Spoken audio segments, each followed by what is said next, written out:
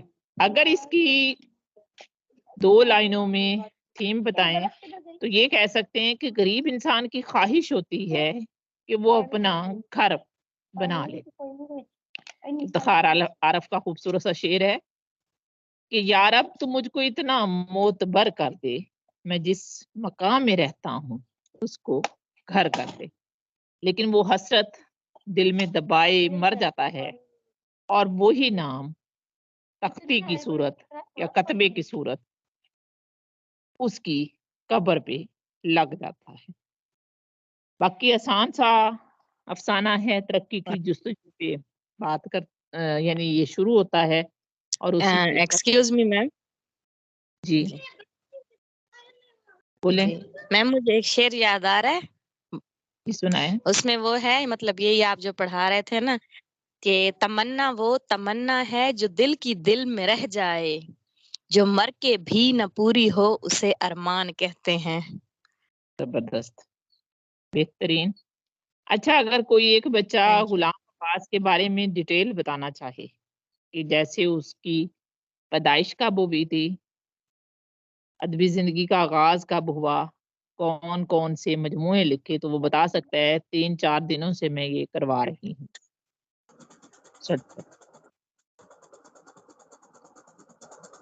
میم ان کی پیدائش امرتسر میں ہوئی تھی اور انہیں ادبی زندگی کا آغاز 1925 میں کیا اور 25 سے 28 تک 3 سال انہوں نے غیر ملکی زبانوں میں تراجم کیے اور ان کا پہلا افسانی مجموعہ 1938 میں شائع ہوا آنندی کے نام سے، اور 1948 میں آنندی نام سے یہ افسانی مجموعہ بھی شامل ہوا، اور ایک ان کا ناولٹ ہے گوندنی والے کا تکیہ، وہ بھی ہے، اور جزیرے۔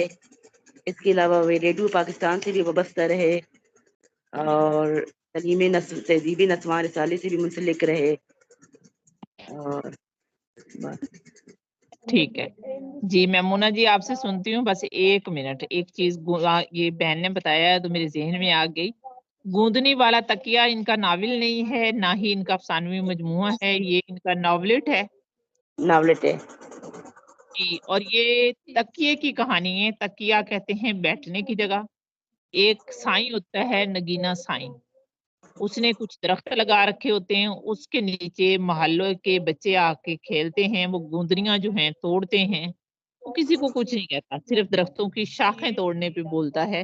تو مصنف بھی ان بچوں میں شامل تھا، باہر کے ملک چلا گیا، کچھ وقت وہاں گزارا، اور اس کے بعد جب واپس آتا ہے تو پورے شہر کا حلیہ بدلا ہوا ہوتا ہے، تو وہ شعور کی رو میں بہ کر وہ پرانی باتیں یاد کرتا ہے اور اس گوندنی والے تکیے کو یاد کرتا ہے، اس کے بارے میں تھا۔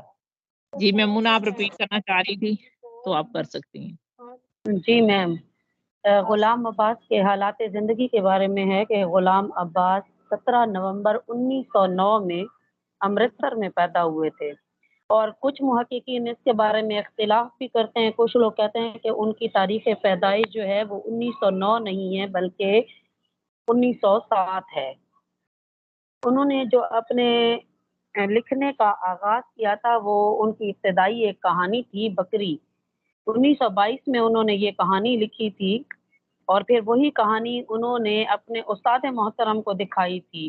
استاد کا نام تھا مولوی لطیف علی، جس پر انہوں نے ان کی حوصلہ افزائی کی اور یہ شوق ان کا بڑھا، اور پھر اس کے بعد انہوں نے جو ہے ایک باقاعدہ ذرا لکھنا شروع کیا تھا۔ اس ٹائم یہ کس کلاس میں تھے، آپ کو یاد ہے یا نہیں؟ بتایا تھا میں نے۔ جی میم، یہ 7ویں جماعت میں تھے، جی جی اوکے۔ 7ویں جماعت میں تھے، اور پھر بعد میں ان کا یہ شوق بڑھا۔ اس کے بعد یہ حوصلہ افزائی ہوتی ہے، موٹیویشن ہوتی ہے جو انسان کو تحریک دیتی ہے کہ انسان آگے سے آگے بڑھے۔ پھر 1925 میں انہوں نے باقاعدہ لکھنے کا آغاز کیا تھا، اور انہوں نے یہ جو آغاز کیا تھا یہ انگریزی نظموں کے تراجم سے کیا تھا، یعنی 3 سال تک انہوں نے تراجم کیے، 1925 سے 1928 تک۔ اس کے بعد 1928 سے 1937 تک یہ تہذیب نسواں اور پھول جو ایک رسالہ تھا اس میں لکھتے رہے تھے۔ اس کے علاوہ ان کی جو ادبی زندگی ہے یا ادبی خدمات ہیں ان میں اگر ہم دیکھیں تو انہوں نے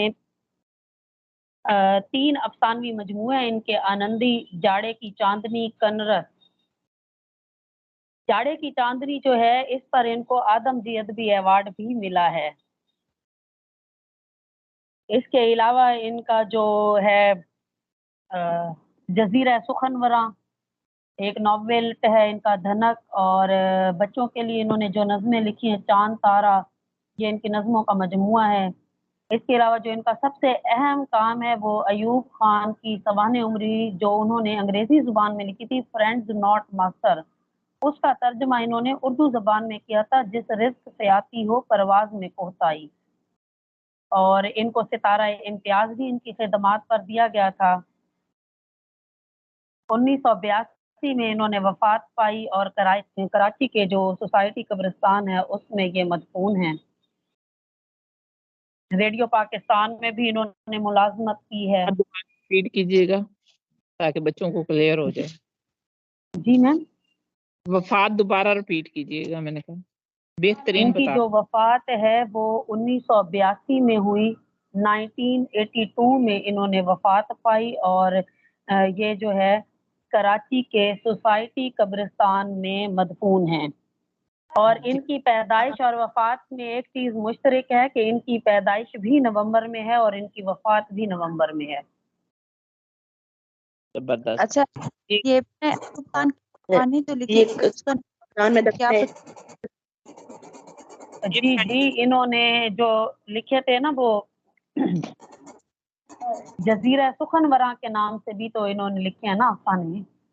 وہ ہے نا جزیرہ سخنوراں کے، وہ تراجم ہے اور زیادہ تر فرانسیسی ادب کا تراجم ہے وہ۔ اچھا، تو جی یہ جی بتائیں کہ جو خان کی سوانح ہمراہ لکھی کے تھی نا، نام سے بھی انہوں نے افسانوں کے تراجم دیکھیں، جی آپ ایک بندہ بات کرے نا تو پھر وہ آواز آتی ہے۔ اب کوئی سوانح عمری کے بارے میں پوچھ رہا ہے اور کوئی اور۔ ایوب خان کی جو سوانح عمری تھی وہ انگریزی زبان میں تھی، اس کا نام تھا friends not master, friend not master. اس کا انہوں نے اردو زبان میں ترجمہ کیا تھا، جس رزق سے آتی ہو پرواز میں کوتاہی۔ کہنا